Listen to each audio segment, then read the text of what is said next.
ఇవాళ సూటిగా నేను అడుగుతున్న బీజేపీ నాయకులను, బీఆర్ఎస్ బీజేపీ బంధం ఫెవికాల్ బంధం కాదా? వీణా వాణి బంధం కాదా? మీ శరీరాలు వేరైనా మీ తలలు ఒక్కటే కాదా? మొన్న జరిగిన పార్లమెంట్ ఎన్నికల్లో బీఆర్ఎస్ చచ్చే అవయవదానం చేసింది.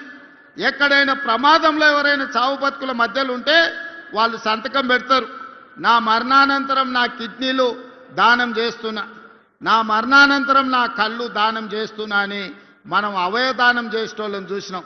కానీ బీఆర్ఎస్ దరిద్రమేందో పార్లమెంట్ ఎన్నికల్లో మా ఓట్లు మా సీట్లు బీజేపీకి దానం చేస్తున్నామని 8 మంది ఎంపీ సీట్లను బీజేపీ వాళ్ళని గెలిపించింది బీఆర్ఎస్ వాళ్ళు కాదా? ఒక్క సీటు కూడా గెలవలే. 8 సీట్లలో బీఆర్ఎస్ వాళ్ళ డిపాజిట్లు పోయినాయి.